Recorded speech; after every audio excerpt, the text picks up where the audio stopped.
चलिए बाबा, आज हम शुरू करने वाले हैं अपना revision of the chapter of tax invoice, credit note, debit note. जब मैं टैक्स इनवॉइस चैप्टर का रिवीजन कराऊंगा तो सेक्शन नंबर 31, 32, 33, 34 कवर करेंगे, प्लस जो सर्कुलर्स हैं और अमेंडमेंट्स हैं वो भी कवर करेंगे इस चैप्टर की। राइट सर, चलिए रिवीजन चालू करते हैं। हमने स्टार्ट किया था सीखना गुड्स एंड सर्विस से। सब जब गुड्स एंड सर्विस सप्लाई होता है, सप्लाई या तो इंटरस्टेट सप्लाई होगा या इंट्रास्टेट सप्लाई होगा। इंटरस्टेट सप्लाई होगा तो आईजीएसटी लेवी होगा, इंट्रास्टेट पे सीजीएसटी लेवी होगा। एक बार जीएसटी लेवी हो गया तो sir GST has to be collected and paid by a taxable person. कैसे कलेक्ट करेगा, कैसे पे करेगा, कैलकुलेट करेगा। GST is equal to value of supply into rate of tax. एक बार वैल्यू उसे मालूम चल गया और एक बार उसे रेट ऑफ टैक्स पता चल गया, जीएसटी कैलकुलेट कर लिया, सामने वाले बंदे को बोलेगा बेटा दे दे जीएसटी दे दे। तो सर जीएसटी लेने के लिए आपको रेज करना पड़ेगा टैक्स इनवॉइस,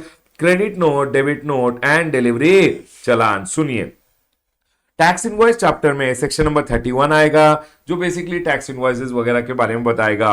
सेक्शन नंबर 32 बोलेगा prohibition, unauthorised person, unregistered person को जीएसटी कलेक्ट करने की जरूरत नहीं है, registered person as per the act और रूल्स करेगा। 33 बोलेगा टैक्स अमाउंट अलग से दिखाइएगा डॉक्यूमेंट में, and 34 credit note, debit note की बात करेगा। उसके अलावा रूल नंबर 55 की बात हम करेंगे, प्लस हम सर्कुलर्स की भी बात करेंगे, एंड सर अमेंडमेंट जो है बेसिकली ई इनवॉइस के प्रोविजन में उसकी भी बात करेंगे।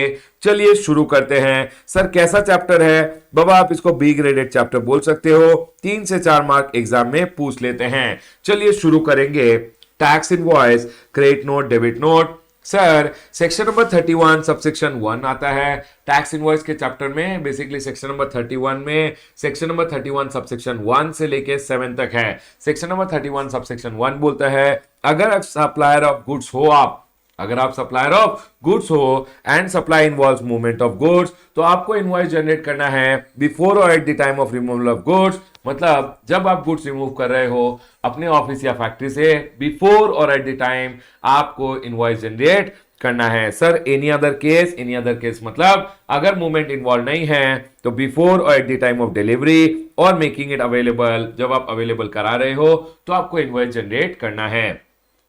सर इनवॉइस जब जनरेट करूंगा क्या क्या डॉक्यूमेंट दिखाना है, हमेशा याद रखिएगा description, quantity, value, tax and such other particulars which are told in rule number 46। ये सारे डिटेल्स आपको दिखाने हैं अपने टैक्स इनवॉइस में। ठीक है सर, रूल नंबर 46 बहुत सारे पर्टिकुलर्स बोलता है, जैसे सर आपको डालना पड़ेगा name, GSTN number of the supplier, address of the supplier, recipient का नेम, एड्रेस वगैरह, ये सब सारे डिटेल्स रूल नंबर 46 में बोले गए हैं। उसके बाद इनवॉइस बोलता है कि सर इनवॉइस 3 कॉपी होने चाहिए। बेसिकली सेक्शन नंबर 31 बोलता है इनवॉइस में कितने कॉपी होने चाहिए, 3 कॉपी होनी चाहिए। बेसिकली आप जब रूल नंबर 48 पढ़ोगे, if I am not wrong, rule number 48 में बोला गया है कि सर इनवॉइस की 3 कॉपी जनरेट कीजिएगा।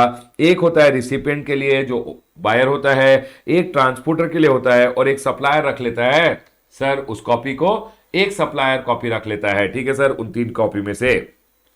उसके बाद आता है सेक्शन नंबर 31 सबसेक्शन 2 जो tax invoice in case of services बोलता है। सर्विसेज के केस में हमेशा याद रखिएगा बिफोर और after the provisioning of service but with in 30 days और 45 डेज आपको इनवॉइस जनरेट करना है। सर ये 45 डेज किसके लिए एप्लीकेबल होता है? याद रखिएगा रूल नंबर 47 में एक प्रोवाइजो है। प्रोवाइजो बोलता है एनबीएफआई के केस में 45 डेज एप्लीकेबल होता है। एन मतलब NBFC, B for banking company, F for financial institution, I for insurance company के लिए हमेशा 45 डेज एप्लीकेबल होता है। सर सर्विसेज के केस में इनवॉइस का कितना कॉपी होना चाहिए? हमेशा याद रखिएगा सर्विसेज के केस में इनवॉइस में description, value, tax and such other particulars होना चाहिए। क्वांटिटी की जरूरत नहीं है, प्लस डुप्लीकेट में होने से चलेगा, एक रिसिपिएंट के लिए और एक सप्लायर के लिए।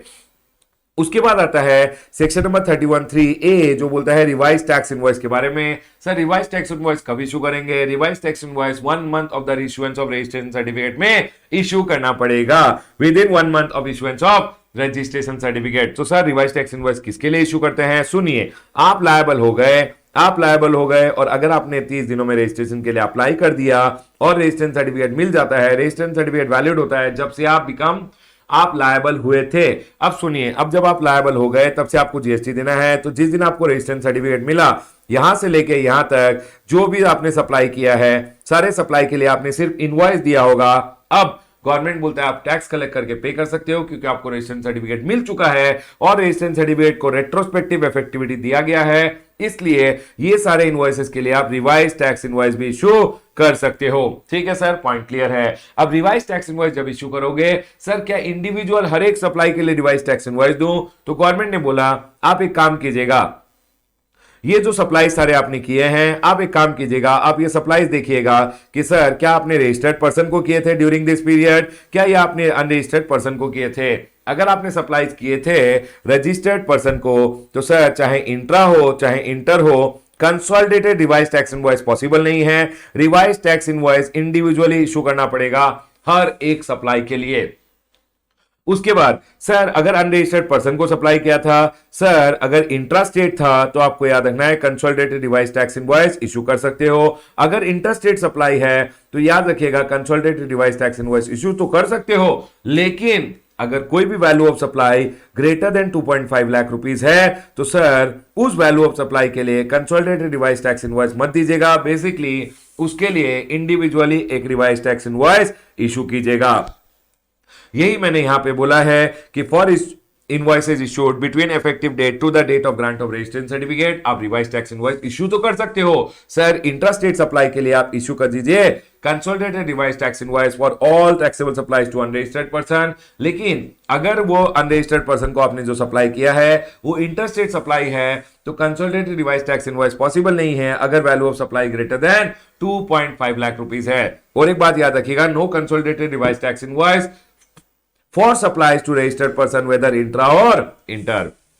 उसके बाद सेक्शन नंबर 31(3) बोलता है कि sir registered person not to issue tax invoice, कब आपको टैक्स इनवॉइस इशू नहीं करना है? अगर sir value of supply less than 200 है, रिसिपिएंट अगर अनरजिस्टर्ड पर्सन है और रिसिपिएंट मांग नहीं रहा इनवॉइस, तो आपको इनवॉइस देने की जरूरत नहीं है। अब समझ लीजिए मेरी दुकान में एक बच्चे आया, 10 रुपए का चॉकलेट दिया, और एक बच्चे को 10 रुपए का चॉकलेट दिया, और एक बच्चे को 30 रुपए का चॉकलेट दिया, तो टोटल हो गया 50 रुपीज। उन सारे के लिए मेरे को इनवॉइस देने की जरूरत नहीं है, क्योंकि value of supply is less than 200 और बच्चे जो हैं वो तो अनरजिस्टर्ड पर्सन है, मेरे को इनवॉइस देने की जरूरत नहीं है। लेकिन वो जो मैंने टोटल सप्लाई किया है उसके लिए एंड ऑफ द डे में मेरे को एक इनवॉइस अपने सिस्टम में रेज करना पड़ेगा। उसके बाद सेक्शन नंबर 31(3)(c) बोलता है कि अगर आप सप्लाई कर रहे हो exempted supply, exempted good services और बोथ, या आप कॉम्पोजिशन डीलर हो, तो सर आप बिल ऑफ सप्लाई दे सकते हो, टैक्स इनवॉइस देने की जरूरत नहीं है। लेकिन बिल ऑफ सप्लाई में भी ध्यान रखिएगा, अगर value of supply less than 200 है तो बिल ऑफ सप्लाई देने की जरूरत नहीं है। उसके बाद सेक्शन नंबर 31(3)(d) बोलता है रिसीट के केस में अगर एडवांस मिला है तो एडवांस लेने के समय पे एक काम कीजिए, सामने वाले को एक रिसीट वाउचर दे दीजिए, और sir advance with respect to service अगर मिला है तो सर आपको देना पड़ेगा GST to the government on the advance. Yes sir.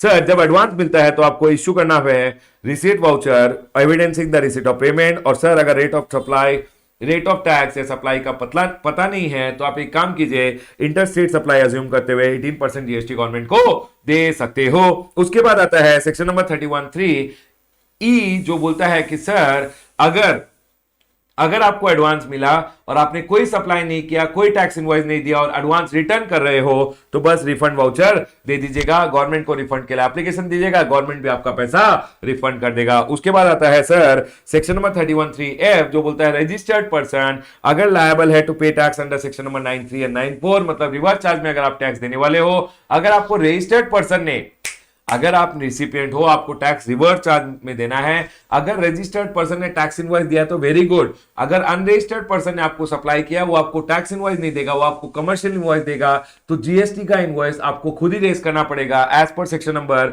31(3)(f। ये बोलता है कि सर अगर आप लायबल हो टू पे टैक्स अंडर 93 और 94, अगर आपको सर्विसेज या गुड्स मिले हैं अनरजिस्टर्ड पर्सन से, तो जिस दिन मिले उस दिन आप खुद एक इनवॉइस रेज कर लीजिएगा। इसको प्रैक्टिकल टर्म में सेल्फ इनवॉइस भी बोलते हैं। ठीक है सर। उसके बाद आता है 31(3)(g) जो बोलता है सर अगर आप लायबल हो टू पे the tax under reverse charge, जब भी सप्लायर को पेमेंट कर रहे हो, चाहे वो रजिस्टर्ड सप्लायर है चाहे अनरजिस्टर्ड सप्लायर है, उसको आपको देना पड़ेगा payment voucher at the time of making payment to the supplier. ठीक है सर, पॉइंट क्लियर है। मैंने आपको पढ़ाया सेक्शन नंबर 31। सेक्शन नंबर 31(1) बोला गुड्स के केस में इनवॉइस कब रेज करना है? Sir on the removal, delivery और मेकिंग इट अवेलेबल। सर्विसेज के केस में कब रेस करना है, 30 डेज या 45 डेज। 45 डेज NBFI के केस में 31(3) बोला A B C D E F और जी। ए बोला sir R for revise tax invoice, N for no tax invoice, B बोला नो टैक्स इनवॉइस, सी बोला bill of supply. Sir no tax invoice value of supply is less than 200, लेकिन value of supply less than 200 अगर होता है तो sir multiplex का case में e ticketing mandatory है, और even if value of supply is less than 200 उनको ई टिकट देना मैंडेटरी है। वो अगर ई टिकट इशू करेंगे उसी को टैक्स इनवॉइस मान लिया जाता है। B for bill of supply, value of supply अगर लेस देन 200 है तो बिल ऑफ सप्लाई देने की जरूरत नहीं है। सर BARSP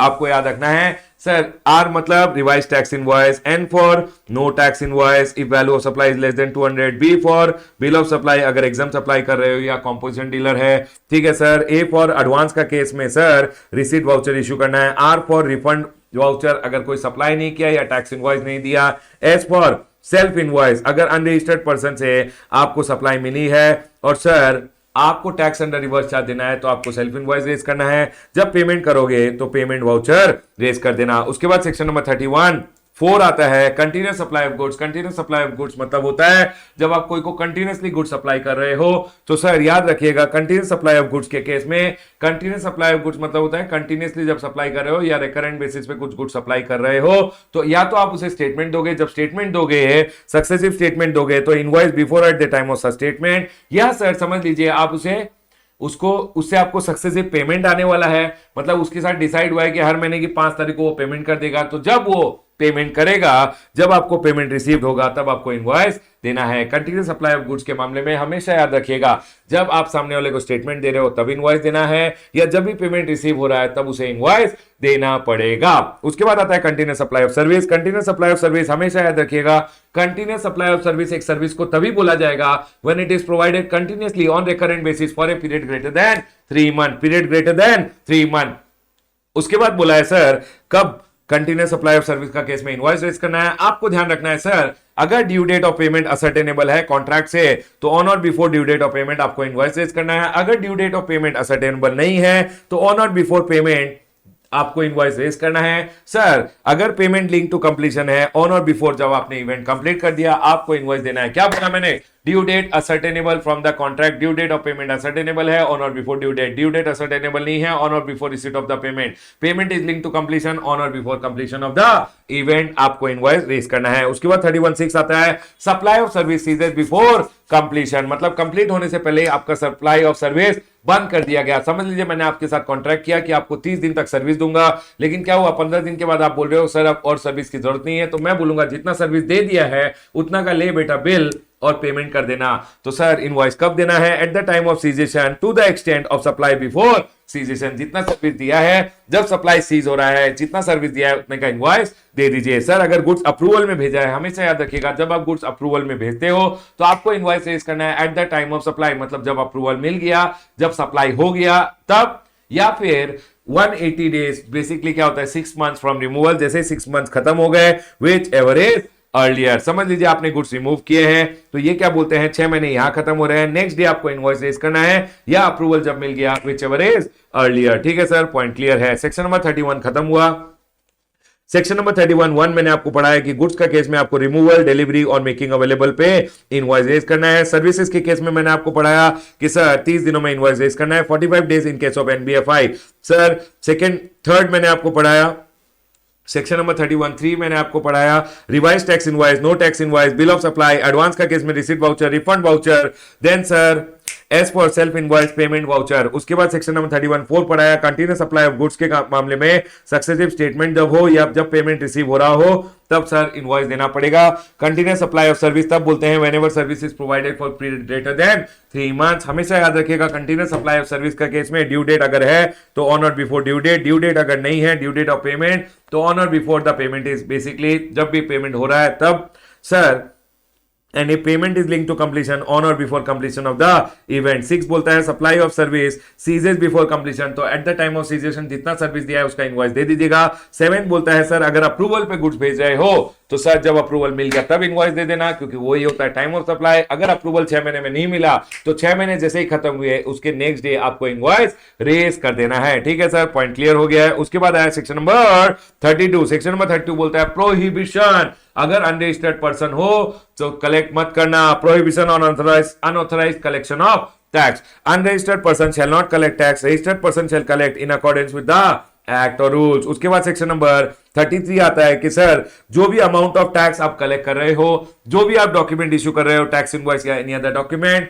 उसमें टैक्स अमाउंट हमेशा अलग से दिखाइएगा। उसके बाद सेक्शन नंबर 34 आता है debit note and credit note. Section number 34(1) and 34(2) debit note credit note की बात करता है। Section number 34(3) and 4 credit note debit note की बात करता है। सेक्शन नंबर 34(1) बोलता है क्रेडिट नोट कब कब इश्यू करना है, कब कब आप जीएसटी का क्रेडिट नोट इश्यू कर सकते हो। सेक्शन नंबर 34(1) बोलता है व्हेन वन और more tax invoice is issued for the supply, जब आपने टैक्स इनवॉइस ऑलरेडी इशू कर दिया है और उसमें टैक्सेबल वैल्यू या टैक्स ज्यादा चार्ज कर लिया है, या गुड्स एंड सर्विस गुड्स सामने वाले ने रिटर्न कर दिया है, या जो गुड्स एंड सर्विस आपने सप्लाई किया वो कम सप्लाई किया, तो आप सामने वाले को सॉरी बोलिए और उसे बोलिए सर लीजिए आपका क्रेडिट नोट। आप उसे क्रेडिट नोट इशू कीजिए, आप उसे जीएसटी रिटर्न कर दीजिए, गवर्नमेंट भी आपका जीएसटी का एडजस्टमेंट दे देगी। हमेशा याद रखिएगा time limit to issue and declare होता है। इस साल रिलेटेड अगर टैक्स इनवॉइस है उसका क्रेडिट नोट आप इशू कर सकते हो। रजिस्टर्ड सप्लायर ही इशू कर सकता है वन और मोर क्रेडिट नोट, मतलब एक सप्लाई के लिए मल्टीपल क्रेडिट नोट हो सकते हैं, मल्टीपल इनवॉइसेस के लिए भी एक क्रेडिट नोट हो सकता है। कब कब क्रेडिट नोट दोगे, सर टैक्सेबल वैल्यू या टैक्स ज्यादा चार्ज कर लिया, गुड्स रिटर्न आ गए, या सर गुड्स एंड सर्विस जो दिया है वो सर डेफिसिट दे दिया है, मतलब कम दिया है आपने सामने वाले को और बिलिंग ज्यादा का कर दिया, तो सॉरी बोलिएगा और क्रेडिट नोट दे दीजिएगा। अब जब उसे क्रेडिट नोट दोगे कब तक दे सकते हो, 1 साल का क्रेडिट नोट। 1 साल का क्रेडिट नोट इस ईयर रिलेटेड अगर इनवॉइस है कभी भी दे सकते हो, लेकिन सर अगर लायबिलिटी का एडजस्टमेंट चाहिए कि गवर्नमेंट आपका लायबिलिटी एडजस्ट कर दे तो आपको टाइम लिमिट के अंदर क्रेडिट नोट इशू करना पड़ेगा। क्रेडिट नोट हमेशा जब भी इशू करो उस मंथ के इनवॉइस उस मंथ का जो रिटर्न होगा उसमें डिस्क्लोज कर देना। लेकिन सर इस साल related credit note next year का सितंबर मंथ तक इशू कर सकते हो और उस मंथ के रिटर्न में डिक्लेयर कर देना, और actual date of filing of annual return whichever is earlier, तब तक अगर आपने इशू कर दिया तो आपका टैक्स लायबिलिटी एडजस्ट कर दिया जाएगा। उसके बाद सेक्शन नंबर 34(3) बोलता है डेबिट नोट। सर अगर मैंने एक से ज्यादा इनवॉइस इशू कर दिए हैं ऑलरेडी और उन इनवॉइसेस में समझ लीजिए टैक्स या टैक्सेबल वैल्यू कम चार्ज किया है, गवर्नमेंट बोलता है बेटा registered supplier you shall issue one और मोर डेबिट नोट, अमाउंट कलेक्ट कीजिए और गवर्नमेंट को पे कर दीजिए। अब सुनिए मेरा बात, जो भी अगर आपने वैल्यू कम चार्ज किया है, टैक्स कम चार्ज किया है, तो गवर्नमेंट बोलता है आप डेबिट नोट इशू कर दीजिए, अमाउंट कलेक्ट कर लीजिए, और इसका कोई टाइम लिमिट नहीं होता है। इसको जब याद आया, जब पता चला तब इशू कर देना डेबिट नोट, कलेक्ट करना और गवर्नमेंट को दे देना। ठीक है सर, पॉइंट क्लियर हो गया है। अब सुनिए, यहां गवर्नमेंट ने बोला है फिर सर उसके बाद हमने पढ़ लिया टैक्स इनवॉइस में section number 31, section number tax invoice की 31 टैक्स इनवॉइस की बात किया। 32 अनरजिस्टर्ड पर्सन कलेक्ट नहीं करेगा, registered person as per the act और रूल्स कलेक्ट करेगा। 33 बोला टैक्स अमाउंट अलग से दिखाना है। 34 बोला debit note and credit note की स्टोरी। उसके बाद अगर आप देखोगे डिलीवरी चालान है। सर ये डिलीवरी चालान क्या होता है, रूल नंबर 55 डिलीवरी चालान की बात करता है। रूल नंबर 55 बोलता है डिलीवरी चालान का हमेशा 3 कॉपी होगा, एक होगा कंजाइनी, एक होगा ट्रांसपोर्टर, एक होगा कंजाइनर। सर कब कब डिलीवरी चालान इशू करेंगे, डिलीवरी चालान आपको इशू करना है जब भी आप सप्लाई कर रहे हो liquefied gas, transportation of goods कर रहे हो for job work, transportation of goods for reason other than supply. Sir supply नहीं है और ट्रांसपोर्टेशन कर रहे हो, या फिर when goods are transported for supply but जब ट्रांसपोर्ट कर रहे हो तब इनवॉइस इशू नहीं कर पाए, या फिर goods are transported in complete knockdown, semi knockdown, batches और लॉट, तब भी आप डिलीवरी चालान का हेल्प से ट्रांसपोर्टेशन कर सकते हो। ठीक है सर, पॉइंट क्लियर हो गया। एक और बात याद रखिएगा, रूल नंबर 47 में एक प्रोवाइजो है जो बोलता है अगर insurance company, banking company, NBFC banking company, financial institution, insurance company and telecom companies अगर सप्लाई ऑफ सर्विस कर रहे हैं टू देयर डिस्टिंक्ट पर्सन, तो वो इनवॉइस इशू करेंगे बिफोर और at the time when they go ahead and record in the books of account, मतलब supplier अपने बुक में अकाउंटिंग करता है, या sir before the expiry of the last day before at the expiry of the quarter in which supplies are made, मतलब last day of the quarter में आप accounting कर लीजिए या इनवॉइस इशू कर दीजिए जब last day of the quarter है तब, या सर जब अकाउंटिंग कर रहे हो तब इनवॉइस इशू कर दीजिए। तो अगर एनबीएफआईटी अपने डिस्टिंग पर्सन को कोई सर्विस दे रहा है उस केस में इनवॉइस इशू करेगा बिफोर और at the time the supply records in his books of accounts और before the expiry of the quarter in which supplies are made. ठीक है सर। उसके बाद ई इनवॉइसिंग का प्रोविजन आता है। सर ई इनवॉइसिंग क्या होता है, हमेशा याद रखिएगा ई इनवॉइसिंग इफेक्टिव हुआ था 1 अक्टूबर 2020 से। सर ई इनवॉइसिंग क्या होता है, कुछ नहीं है बेटा, आपको इनवॉइस रेज करना है, इनवॉइस को ऑनलाइन जाके रजिस्टर कर लेना है, उसी को हम बोलते हैं ई इनवॉइसिंग। ई इनवॉइसिंग एप्लीकेबल होता है अगर एक रजिस्टर्ड पर्सन है, अमेंडमेंट है नवंबर 22 के लिए, ध्यान रखिएगा। ठीक है सर, अमेंडमेंट है नवंबर 22 के लिए, ध्यान रखिएगा। अगर आप एक रजिस्टर्ड पर्सन हो जिसका aggregate turnover in any preceding financial year from 17-18 exceed हो रहा है 20 करोड़, अर्लियर ये 50 करोड़ था, अब इसको 20 करोड़ कर दिया गया है, तो 17-18, 18-19, 19-20, 20-21, 21-22 कभी भी अगर आपका टर्नओवर 20 करोड़ से क्रॉस हो गया है तो ई इनवॉइसिंग प्रोविजन आपके लिए एप्लीकेबल हो जाएंगे। सर ई इनवॉइसिंग प्रोविजन अगर एप्लीकेबल हो गए हैं तो सर कौन से सप्लाई के लिए एप्लीकेबल होंगे, with respect to supplies to registered person, जो B2B सप्लाईज होते हैं उसके लिए एप्लीकेबल होंगे, एंड फॉर एक्सपोर्ट भी एप्लीकेबल कर दिए जाएंगे। तो सर ई इनवॉइसिंग क्या होता है, आपको इनवॉइस जनरेट करना है ऑनलाइन जाके e invoicing GST, e invoice GST, e invoice 1 gst.gov.in में बेसिकली आपको रजिस्टर करना है अपनी इनवॉइस को। याद रखिएगा इनवॉइस को रजिस्टर करने को ही इनवॉइस रेफरेंस नंबर बोलता है। बेसिकली आपको पोर्टल एक क्यूआर कोड दे देता है with having embedded invoice reference number और आपकी इनवॉइस को रजिस्टर कर लेता है। ठीक है सर, पॉइंट क्लियर है। ई इनवॉइसिंग प्रोविजन जो है, अगर आप रजिस्टर्ड पर्सन हो जिसका aggregate turnover greater than 20 crore है in any preceding financial year from 17-18, 18-19, 19-20 and 20-21, तो आपको ई इनवॉइसिंग प्रोविजंस एप्लीकेबल हो गए हैं। सर ई इनवॉइसिंग प्रोविजन किन किन चीजों के लिए एप्लीकेबल है, with respect to your B2B supplies आपको एप्लीकेबल है और फॉर एक्सपोर्ट्स आपको एप्लीकेबल रहेगा। ई इनवॉइसिंग प्रोविजन एप्लीकेबल नहीं रहेंगे अगर आप एक गवर्नमेंट डिपार्टमेंट हो, लोकल अथॉरिटी हो, SEZ यूनिट हो, या those referred to in 54(2), 3, 4 and 4A। Sir rule number 54(2) बोलता है इंश्योरेंस कंपनी के बारे में, बेसिकली NBFI के बारे में। सर रूल नंबर 54(3) बोलता है GTA के बारे में। सर रूल नंबर 54(4) बोलता है पैसेंजर ट्रांसपोर्टेशन सर्विसेज के बारे में, एंड रूल नंबर 54(4A) बोलता है मल्टीप्लेक्स के बारे में। इनको छोड़ दीजिएगा, इन पे इनवॉइसिंग का प्रोविजन एप्लीकेबल नहीं है। तो इनवॉइसिंग का प्रोविजन किस पे एप्लीकेबल नहीं है, अगर आप BGPM हो, GLS, BGPM, GLS, B banking company, basically NBFI, NBFC banking company, financial institution and insurance company, G for GTA, P for passenger transportation service में अगर आप हो, या आप एक मल्टीप्लेक्स हो, या फिर G for government department, L for local authority या SEZ यूनिट हो, तो आपको ई इनवॉइसिंग प्रोविजन एप्लीकेबल नहीं होंगे।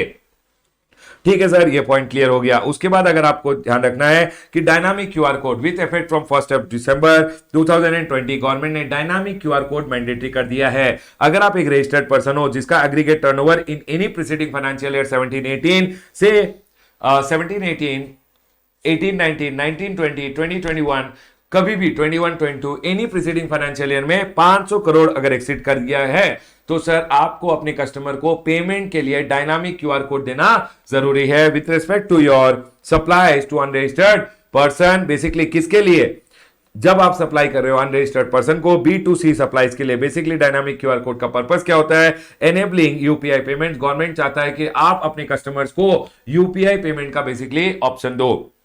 उसके बाद कब कब डायनामिक क्यूआर कोड एप्लीकेबल नहीं है, हमेशा याद रखिएगा अगर आप हो BGPMO तो आपके लिए डायनामिक क्यूआर कोड एप्लीकेबल नहीं है। डायनामिक क्यूआर कोड किसके लिए एप्लीकेबल नहीं है, B for NB banking company, NBFI NBFC banking company, financial institution and insurance company, G for अगर आप GTA हो, P for passenger transportation service में हो, M में मतलब आप मल्टीप्लेक्स हो, या O फॉर OIDR अगर आप हो तो सर आपके लिए बेसिकली OIDR हुई supplying his services from outside India, Netflix, Amazon prime वगैरह जो अंडर सेक्शन नंबर 14 होते हैं ऑफ द IGST एक्ट, उनको भी सर डायनामिक क्यूआर कोड का एप्लीकेबिलिटी नहीं आता। ठीक है सर, पॉइंट याद रखिएगा हमेशा।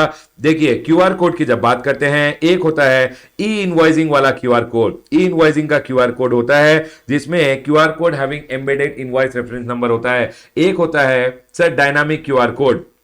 याद रखिएगा, ई इनवॉइसिंग एक पर्सन पे तब एप्लीकेबल होता है जो रजिस्टर्ड पर्सन है, aggregate turnover greater than 20 crore है in any preceding financial year from 17-18। ठीक है सर, ये डायनामिक क्यूआर कोड एप्लीकेबल होता है अगर आप रजिस्टर्ड पर्सन हो जिसका aggregate turnover greater than 500 crore है in any preceding financial year from 17-18। ठीक है सर, ये पॉइंट क्लियर हो गया। ई इनवॉइसिंग B2B सप्लाईज के लिए एप्लीकेबल है एंड एक्सपोर्ट्स के लिए एप्लीकेबल है। Sir dynamic QR code B2C supplies के लिए एप्लीकेबल है। ठीक है सर, पॉइंट क्लियर है। याद रखिएगा, ई इनवॉइसिंग प्रोविजन एप्लीकेबल नहीं है अगर आप BGPM हो प्लस GLS हो। ठीक है सर, बी मतलब NBFI banking company, basically NBFC banking company, financial institution and insurance company. अगर G फॉर GTA हो, P for passenger transportation service में हो, M फॉर मल्टीप्लेक्स हो, या फिर सर आप गवर्नमेंट डिपार्टमेंट हो, या फिर आप लोकल अथॉरिटी हो, या फिर SEZ यूनिट हो, तो इनके लिए बेसिकली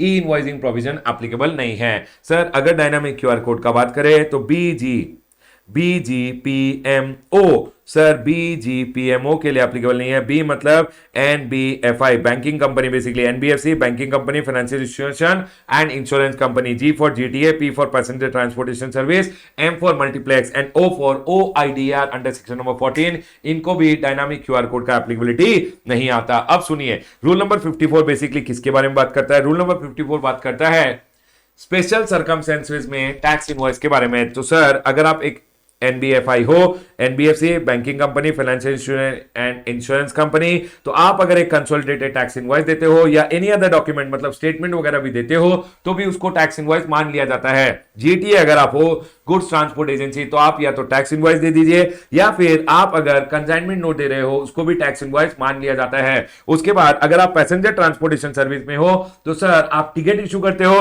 टिकट को ही टैक्स इनवॉइस मान लिया जाता है। अगर आप एक मल्टीप्लेक्स हो तो सर मल्टीप्लेक्स के लिए हमेशा याद रखिएगा कंपलसरी होता है ई टिकट इशू करना, और ई टिकट को ही टैक्स इनवॉइस मान लिया जाता है, उसमें चाहे रिसिपिएंट का डिटेल हो या नहीं हो, और ई टिकट उनको इशू करना है मल्टीप्लेक्स को अगर value of supply less than 200 है तो भी। याद रखिएगा, अगर आप मूवमेंट कर रहे हो, अगर आप कोई मूवमेंट कर रहे हो और आप टैक्स इनवॉइस इशू नहीं कर पाते तो आप डिलीवरी चालान इशू कर सकते हो। वैसा ही होता था अगर समझ लीजिए एक बंदा, एक सर्कुलर है कि सर एक बंदा एक स्टेट से दूसरे स्टेट में ज्वेलरी ले जा रहा है, दिखाने के लिए लेके जा रहा है, तो जब दिखाने के लिए लेके जाएगा तो सर अप्रूवल के लिए लेके जा रहा है, गुड्स ऑन अप्रूवल, आप हमेशा ई वे डिलीवरी चालान के साथ मूव कर सकते हो। ज्वेलरी के केस में ई वे बिल का जरूरत नहीं होता। तो सर अगर मैं ज्वेलरी साथ में लेके जा रहा हूं दिखाने के लिए तो गवर्नमेंट ने बोला आप लेके जाइए, दिखाइए, अगर सामने वाले को पसंद आ गया तो हाथों हाथ इनवॉइस इशू कर दीजिएगा। इंटरस्टेट सप्लाई रहेगा तो IGST चार्ज कर लीजिएगा। लेकिन सर लेके जाऊंगा तब कैसे लेके जाऊं? डिलीवरी चालान के बेसिस पे ले जाइएगा। सर अगर मैं गुड्स भेज रहा हूं art work sent to art galleries तो उस केस में क्या करेंगे? तो भी आप डिलीवरी चालान के बेसिस पे मूव कर लीजिए, ई वे बिल रेज कर लीजिए। जब वहां पे किसी को समझ में आया, किसी ने अगर खरीदा तो सर ऑन अप्रूवल आप टैक्स इनवॉइस इशू कर दीजिएगा। अगर इंटरस्टेट सप्लाई है तो IGST चार्ज कर लीजिएगा। या फिर अगर goods moved under similar situation, कोई भी गुड्स अगर सिमिलर सिचुएशन में मूव हो रहे हैं तो भी आपको हमेशा डिलीवरी चालान के बेसिस पे मूव करना है। सामने वाले को समझ में आया तो ये टैक्स इनवॉइस रेज कर दीजिएगा, और सर इंटरस्टेट सप्लाई है तो IGST चार्ज कर लीजिएगा, इंट्रा है तो CGST HGST चार्ज कर लीजिएगा। ठीक है सर। उसके बाद यहां पे एक छोटा सा पॉइंट है रिलेटिंग टू HSN कोड। हमेशा याद रखिएगा, अगर आप एक रजिस्टर्ड पर्सन हो जिसका aggregate turnover up to 5 crore rupees है तो आपको B2B सप्लाईज के लिए 4 डिजिट देना है HSN कोड का। B2C के लिए ऑप्शनल रहेगा। अगर आप एक रजिस्टर्ड पर्सन हो जिसका aggregate turnover greater then 5 crore है तो 6 डिजिट्स मैंडेटरी है, चाहे आप B2B सप्लाई कर रहे हो चाहे आप B2C सप्लाई कर रहे हो। एक रूल नंबर 46 रूल नंबर 46 ए आता है, वो बोलता है अगर आप एक रजिस्टर्ड पर्सन हो जो taxable plus exempt supply unregistered person को सप्लाई कर रहे हो तो आप एक सिंगल डॉक्यूमेंट दे सकते हो जिसका नाम होता है invoice cum bill of supply. लेकिन याद रखिएगा रूल नंबर 46 ए, अगर आप सप्लाई कर रहे हो अनरजिस्टर्ड पर्सन को तभी एप्लीकेबल होता है। अगर आप रजिस्टर्ड पर्सन को टैक्सेबल और एग्जाम सप्लाई कर रहे हो, टैक्सेबल सप्लाई के लिए टैक्स इनवॉइस दोगे, एग्जाम सप्लाई के लिए बिल ऑफ सप्लाई दोगे। लेकिन अगर आप अनरजिस्टर्ड पर्सन को दोनों समान साथ में सप्लाई कर रहे हो तो एक डॉक्यूमेंट दोगे, tax invoice cum bill of supply, basically invoice cum bill of supply, तो भी चलेगा। उसके बाद एक सर्कुलर आया है, circular with respect to procedure with respect to time expired drugs and medicine. यहां क्या हुआ? यहां गवर्नमेंट ने बोला कि एक मैन्युफैक्चरर था, समझ लीजिए मैन्युफैक्चरर ने क्या किया, पाउडर खरीदा। पाउडर पे क्या किया मैन्युफैक्चरर ने? 100 रुपए का पाउडर था, 10 रुपए का जीएसटी दिया, 10 रुपए का आईटीसी ले लिया। ठीक है सर, अब ये क्या किया, पाउडर से बनाया मेडिसिन और मेडिसिन को सप्लाई कर दिया, 200 रुपए में सप्लाई किया, 20 रुपए का जीएसटी चार्ज किया। ये जो बायर था, ये जो ट्रेडर था या होलसेलर था, इसने जो खरीदा, इसने क्या किया, आईटीसी 20 रुपए का ले लिया। अब गवर्नमेंट ने बोला जब ये आपको रिटर्न करता है, अगर टाइम के अंदर रिटर्न कर रहा है तो आप इसे क्रेडिट नोट इश्यू कर दीजिए। जब क्रेडिट नोट इश्यू करोगे, क्रेडिट नोट में आप दिखा दीजिए 200 रुपए बस प्लस 20 रुपए मैंने रिटर्न कर दिए। गवर्नमेंट क्या करेगा, आपको क्रेडिट नोट में जो अमाउंट है उसका टैक्स का एडजस्टमेंट दे देगा। बेसिकली आप गवर्नमेंट को क्रेडिट नोट डिस्क्लोज कीजिएगा और आपने जो टैक्स पे किया था उसका गवर्नमेंट आपको एडजस्टमेंट दे देगा।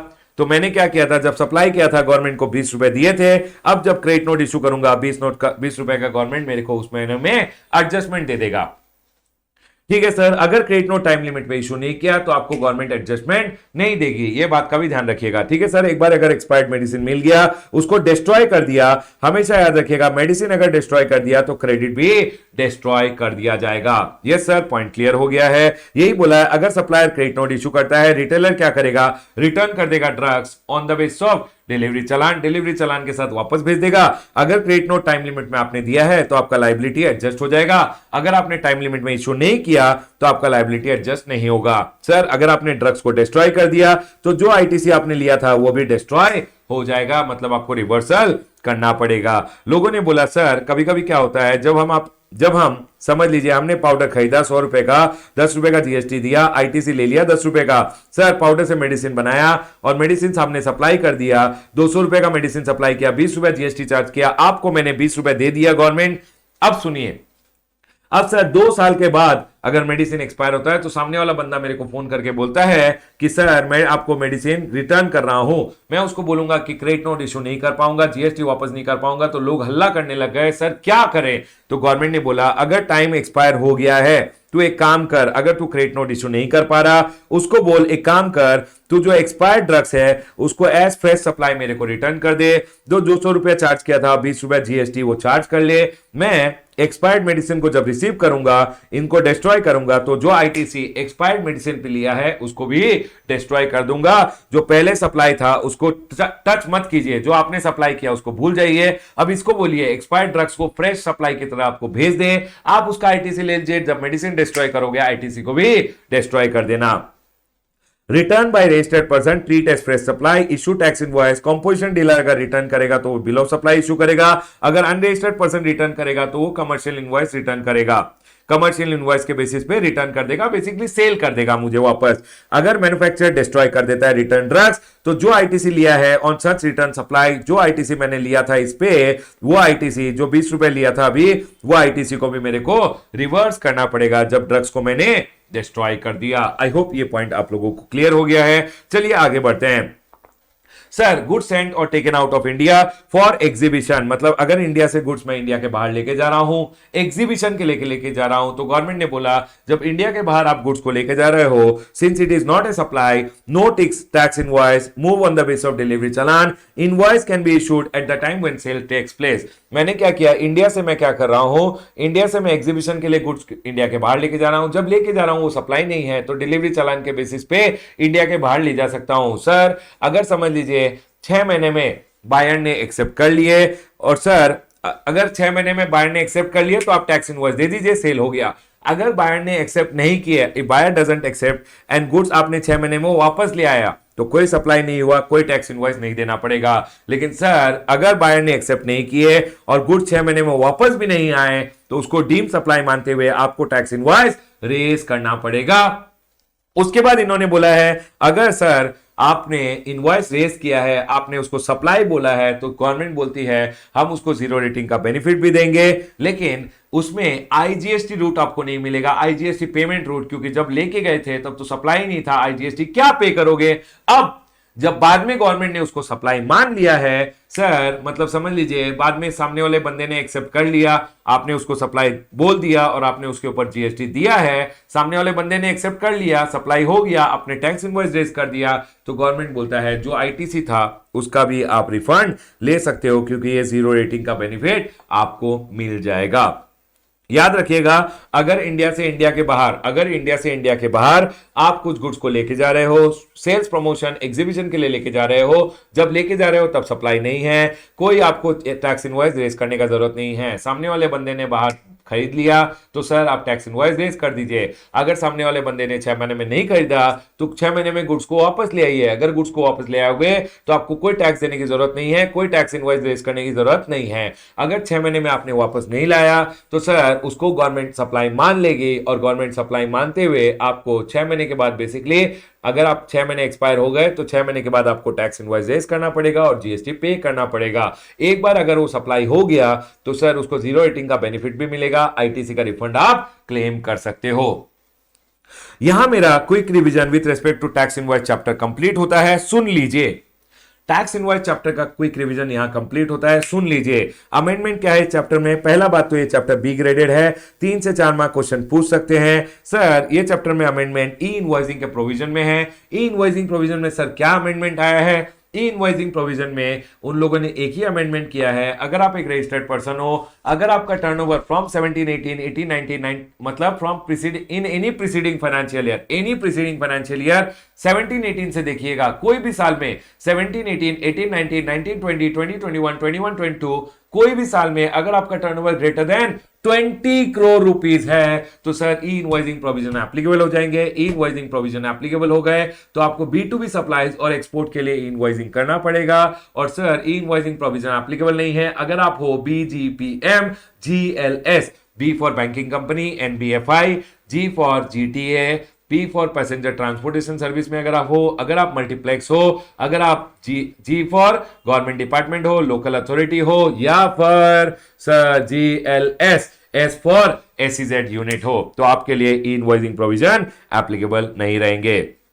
यहां मैंने अपना quick revision with the chapter of tax invoice, credit note and debit note complete कर दिया है। आज का रिवीजन यही क्लोज करेंगे। Yes sir, congratulation people, hopefully आप लोगों को मजा आया हो।